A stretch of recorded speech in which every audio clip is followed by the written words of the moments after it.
الحمد لله رب العالمين، والصلاة والسلام على رسوله الكريم وعلى آله وأصحابه أجمعين.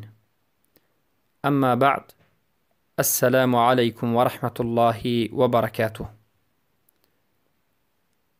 بإذن الله تعالى إن حلقي 87 از آموزشی كلمة الطيبة، كلمة التوحيد، عروة الوثقى، لا إله إلا الله محمد رسول الله است که معنیش نیست معبودی بر حق بجز الله و محمد رسول الله هستند صلی الله علیه و سلم. و البته در این حلقه نیز صحبت ما در بیان و شرح و توضیح هفتمین و آخرین شرط صحت لا اله الا الله می رود که این الانقیاد هست. انقیاد یعنی پابرجا بودن، ثابت قدم بودن و بر دوام عمل اسلامی را انجام دادن است. ما در حلقه های گذشته معنای انقیاد را بیان کردیم لغتا و اصطلاحا و دلیل را از قرآن و از سنت بیان نمودیم که انقیاد این شرط صحت لا اله الا الله است و هر کسی که انقیاد ندارد، یعنی پابرجا بر عمل نیست، ثابت قدم بر انجام احکام الهی نیست، این انسان لا اله الا اللهش صحیح نیست و البته مسلمان نیست و کافر است.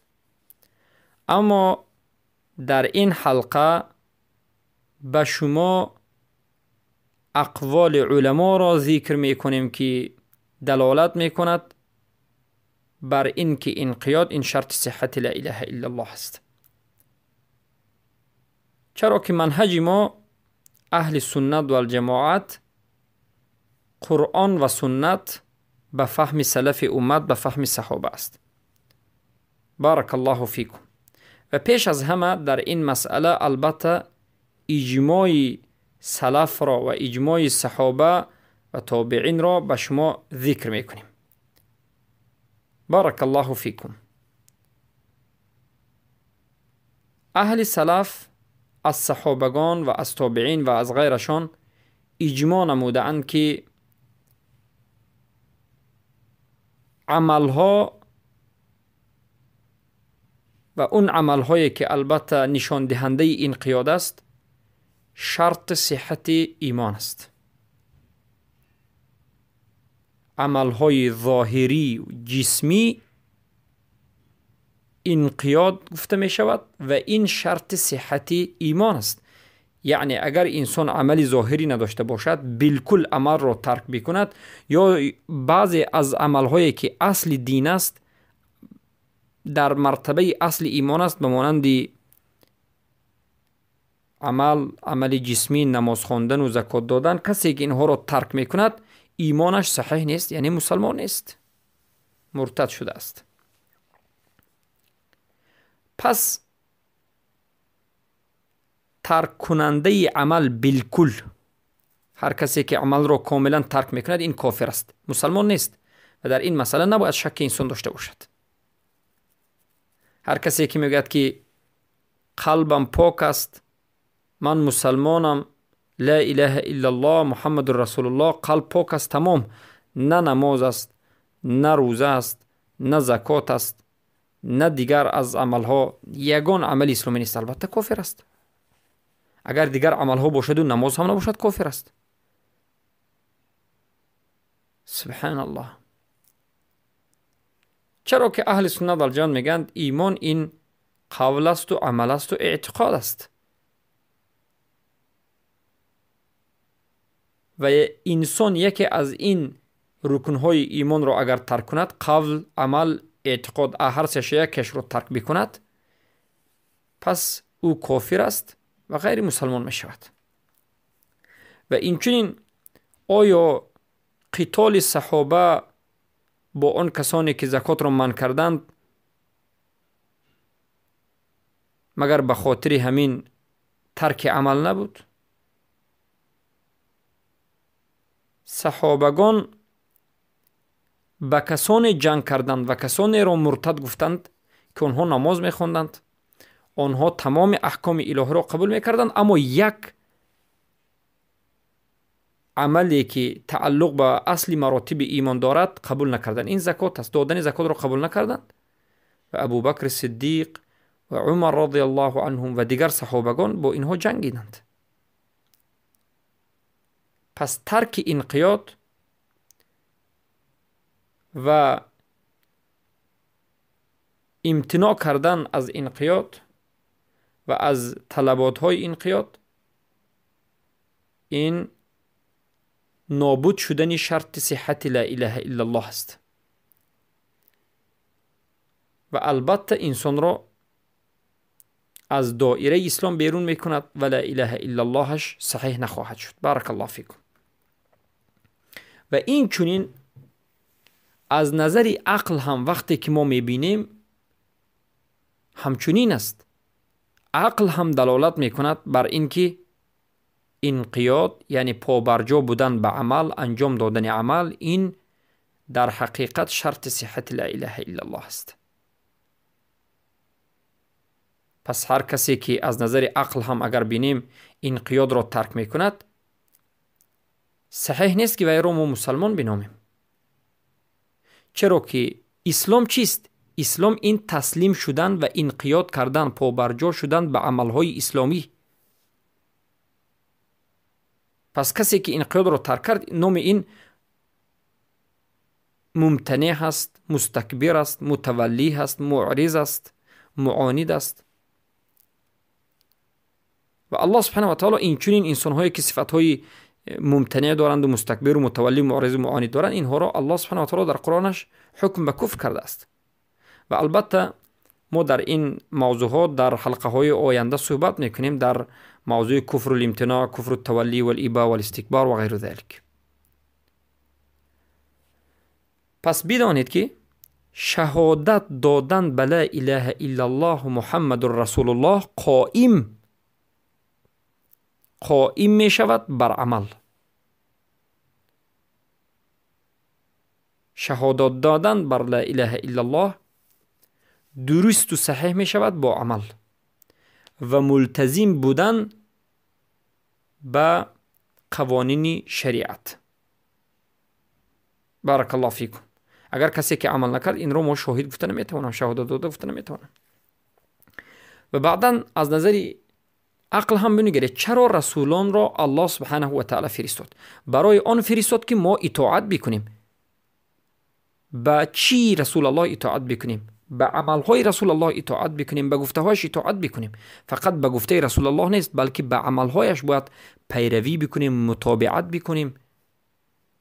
پس اطاعت کردن و عمل نمودن به امرهای رسول اکرم صلی الله علیه و سلم. چخیلی که الله در سوره نساء آیه 64 میگوید: اعوذ بالله من الشیطان الرجیم وما ارسلنا من رسول الا لیطاع باذن الله. ما یگان نفر از رسولان را نفرستادیم مگرم اینکه اطاعتش بکنید به اذن الله. پس رسولان فرستاده شدند تا که مردم اطاعت به رسولان بکنند، عمل نمایند و به همین واسطه و به همین خاطر الله رب العزت و الجلال را عبادت بکنند و الله نزدیکی جویند و انقیاد را انجام میدهند. پس وقتی که این حکمت نابود شد، یعنی انقیاد نابود شد، از ارسال نمودن رسولان چه فایده میماند؟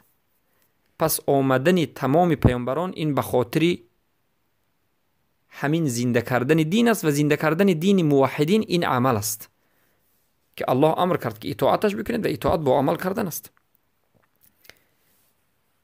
و تمام مشرکان قریش همین معنای گفته ما را می دانستند. برای همون و از همین جهت ابو جهل، ولید ابن مغیره، عتبه و شیبه و ربیعه و دیگر از مشرکین لا اله الا الله را قبول نکردند. چرا که اونها می دانستند که لا اله الا الله فقط با تلفظ شما را نجات نمی دهد. ابو جهل فهمیده بود که وقتی که به نزد رسول الله رود و بگوید که تمام من اشهد ان لا اله الا الله و اشهد ان محمد رسول الله میگویم، به همین خلاص میشوم. گوید خلاص نمیشود. چرا که لا اله الا الله محمد رسول الله کلمت التوحید به خودش رکن دارد، 2 رکن دارد، 7 شرط دارد، طلبات دارد، مقتضایات دارد، خواهش ها دارد، ملزمات دارد که انسان وقتی که لا اله الا الله رو میگه باید پایبند این طلبات و مقتضا و ملزمات لا اله الا الله باشد. وقتی که ابو جهل و مغیره و ابو طالب و دیگر از مشرکان فهمیدند که با گفتن لا اله الا الله کار تمام نمی شود، برای همین لا اله الا الله را قبول نکردند. قسم به الله، والله بالله تالله، بنده میگویم و تمام علمای اهل سنت گفتند که اگر با گفتن لا اله الا الله این مشرکان خلاص می شدند، با گفتن لا اله الا الله پیامبر از اونها تمام دیگر قبول می کردند و اونها را آزاد می گذاشتند، ابو جهل اولین کس می شد می رفت و لا اله الا الله می گفت. لا اله الا الله محمد رسول الله می گفت، می رفت نه نماز دارد، نه زکات دارد، نه حج، نه اینو نه آن، نه اطاعت، نه شرط های لا اله الا الله، نه رکنش، نه کفر بر طاغوت، نه کفر بر شرک، نه توحید، فقط با تلفظ لا اله الا الله. اگر این طور ممکن می بود، اولین کسی که این سخن رو می گفت این ابو جهل که مشرک مرد و به لعنت الله گرفته شد، واقع شد، به رسول الله می رفت و ایمان می ورد. اما ابو جهل فهمید که لا اله الا الله محمد رسول الله را گوید، بعد از این باید چیکار بکند؟ کفر ورزد. بچی به طاغوت. طاغوت چی؟ طاغوت همه بت هایی که پرستیده شده بود. بعد از این باید کفر ورزد. بچی به اون زندگی شرکی که کرده بود اونها رو ترک بکند. بعد از این که لا اله الا الله گفت کفر ورزد. بکی به مشرکان، از مشرکان دوری جوید، ترک بکند، کفر بر طاغوت ورزد و مشرکین ورزد، براءت جوید. وقتی که لا اله الا الله گفت باید چیکار بکند؟ باید دوستی با مسلمان ها بکند، موالات ولا را انجام بدهد، محبت قلبی و نصرت عملی انجام بدهد، با همراهی رسول الله در یک صف بایستد. ابو جهل و ولید ابن مغیره و مشرکین فهمید که وقتی که لا اله الا الله میگوید باید نماز خواند، باید پیروی رسول الله باشد، باید از گفته رسول الله یک ذره هم بیرون نشود. وقتی که این رو فهمید برای همین قبول نکرد. اما اگر فقط لا اله الا الله محمد رسول الله میگفت و خلاص میشد، ابو جهل اولین کس میشد و این کلمه رو میگفت. سبحان الله. پس وقتی که انسان تأمل و اندیشه از به دعوت رسول اکرم صلی الله علیه و سلم میکند، میبیند که در حقیقت رسول اکرم صلی الله علیه و سلم وقتی که به سوی لا اله الا الله دعوت میکردند بیان مینمودند که این لا اله الا الله خالی نیست، یک جمله خالی و بی‌معنی نیست، طلبات دارد، معنی دارد.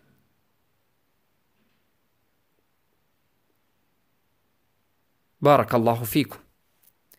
و البته رسول اکرم صلی الله علیه و سلم همیشه برای همین می گفتند هر کسی که لا اله الا الله را قبول بکند این انسان عزیز می گردد. برای همین رسول الله به مشرکین وعده، به مشرکینی که اسلام را قبول می کنند وعده عزت می دادند، وعده نصرت می دادند.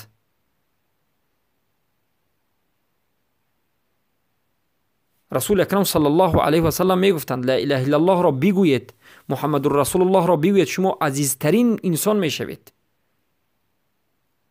نصرت پیدا می کنید و من دوست شما می شوم. تمام قریش می خواست که این کلمه را گوید، اما وقتی که قریش دید، وقتی که مشرکین دیدند که این دین فقط مجردی کلام و یک نطق کردن خالی از عمل نیست، بلکه این دین عمل دارد، طلبات دارد، مقتضا دارد، برای همین قبول نکردند. برای همین خودشون را از این قبول دین منع کردند، روی گردانیدند، سرکشی کردند. بارک الله فیکم. و این یک چیز بود، دلیل بود. و دلیل دیگر این است، یا که عقلا اگر به سیره رسول الله نظر بکنیم، این است که رسول اکرم صلی الله علیه و سلم صحابگانشان را امر کردند به صبر کردن، امر کردند به جهاد، امر کردند به هجرت. هجرت اولا به حبشه، به افریقا، بعد از این هجرت به مدینه. این همه مشکلی و مشقت، همه این مشکلی و مشقت به خاطر عمل کردن بود.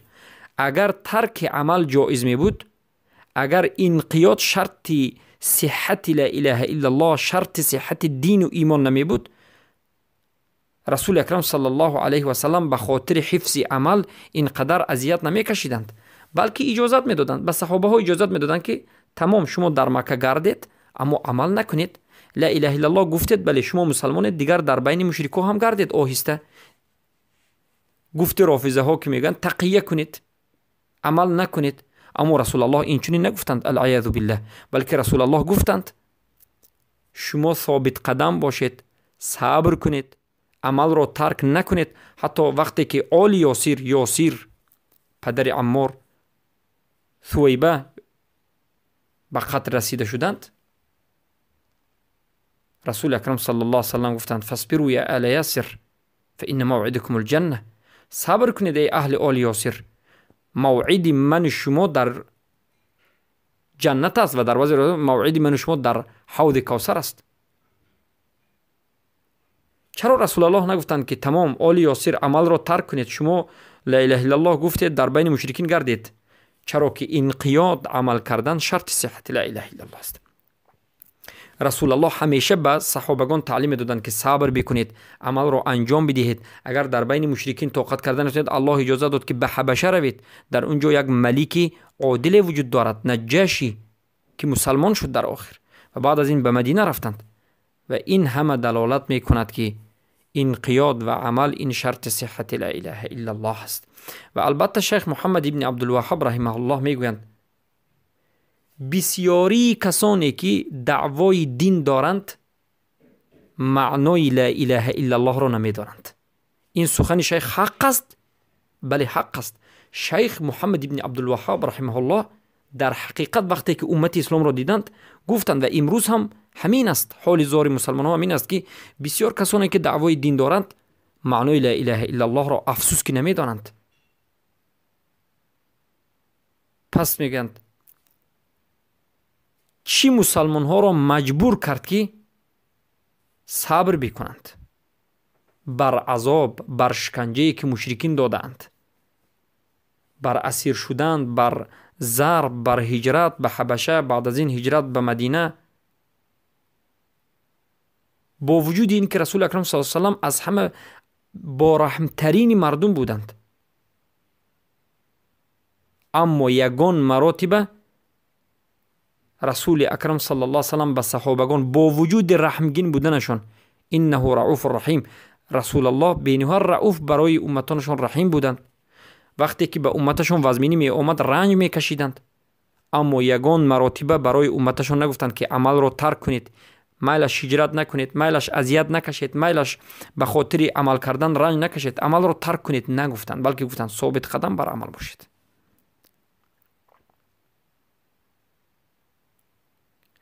ای برادرم و خواهر موحدم، آیا این حجت کافی نیست؟ ای انسانی که تا امروز خودت را فریب میدهی، آیا بعد از این حجت و بعد از این برهان و دلیل دیگری، حجت دیگری وجود دارد؟ پس بعد از این بیان سخن حق، آیا باز می توانی بگویی که مذهب مرجئه در این مسئله حق است؟ که مرجئه می گوید فقط لا اله الا الله بگویی کافی است، عمل این شرط صحت لا اله الا الله نیست، شرط صحت ایمان نیست. انقیاد یعنی عمل، انقیاد شرط صحت لا اله الا الله و ایمان نیست و دین نیست.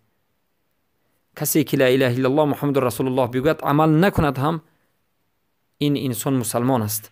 و این مذهب مذهبی البته مرجئه هست که این مذهب باطل است، بلکه مذهب حق، مذهب اهل سنت و الجماعت میگویند عمل، انقیاد این شرط صحت لا اله الا الله و شرط صحت دین است و هر کسی که ترک کرد، کاملا ترک کرد یا عملهای اصولی را ترک کرد، کافر خواهد شد. بارک الله فیکم.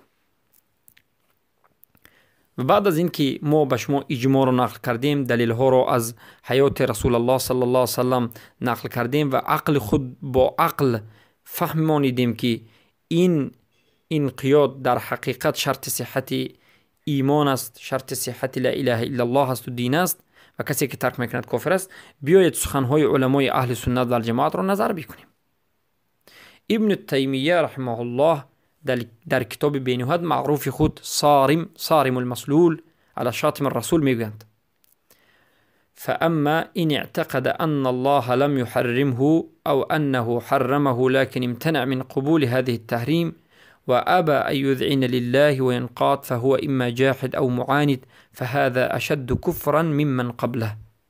و اما میگن هر کسی که اعتقاد بکند بر این که الله سبحانه و تعالی حرام کرده است، البته اعتقاد بکند که الله سبحانه و تعالی حرام نکرده است، یا که اعتقاد بکند که الله سبحانه و تعالی یک چیز را حرام کرده است اما این بنده امتناع بکند از قبول کردن همین تحریم الله کرده.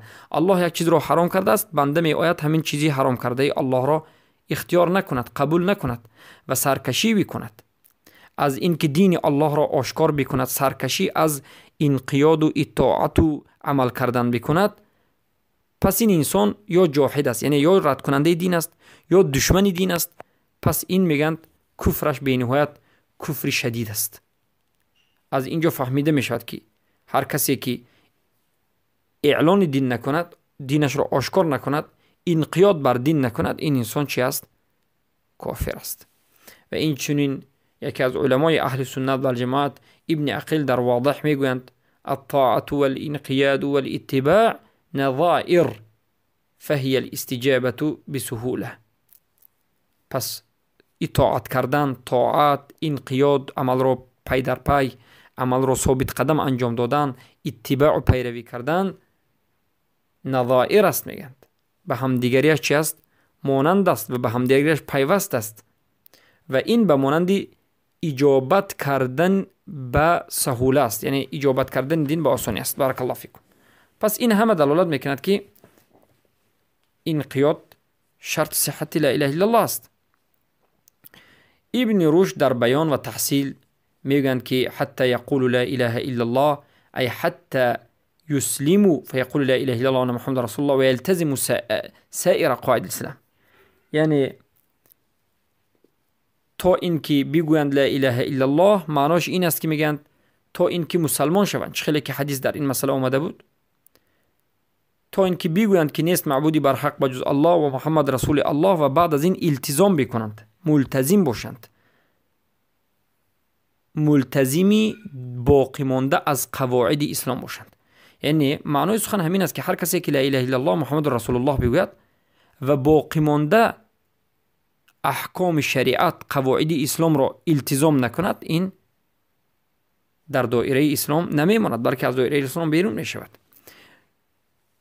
ابن عبدالبر، محمد ابن عبدالبر صاحب کتاب تمهید و استذکار در کافی میگویند: و انما يدخل في الاسلام الراغب الطاع غیر المكره و فی مواهب الجلیل. یعنی اولا میگویم که انسان به اسلام داخل می شود در حالتی که همین چیز را رغبت کرده باشد، خواسته باشد و اطاعت شریعت را بجا بیارد، نه در حالت اکراه. یعنی به اسلام داخل شود و اطاعت کند و عمل نماید. و این چنین محمد ابن یوسف المواقل غرناطی در کتاب مواهب الجلیل میگوید: این نطق الكافر بالشهادتين ووقف على شعائر الإسلام وحدوده ثم التزامها قبل اسلامه. البته اولش این نطق او نطق، یعنی اگر کافر شهادتین را، اشهد ان لا اله الا الله و اشهد ان محمد رسول الله را نطق بکند، به زبانش بگوید، این کافر میگند به دایره اسلام قدم گذاشته است، داخل شده است، به شرایع اسلام داخل شده است، به دین اسلام داخل شده است، به حدود اسلام داخل شده است. و اگر التزام به شریعت اسلام بکند، طلبات های لا اله الا الله را بجا بیارد، التزام به شریعت اسلام بکند، اسلامش قبول است. و این ابا من التزامها لم يقبل منه اسلامه. اگر سرکشی از التزام کردن به شریعت بکند، یعنی ملتزم عملهای امرهای شریعت به جا آوردن عملهای شریعت نباشد، ملتزم نباشد، اسلامش قبول نیست. و این چنین علما میگویند که ولا یتقرر الاسلام الا بالنطق، اسلام اقرار کرده نمی شود مگرم با نطق شهادتین و با همراهی التزام احکامش.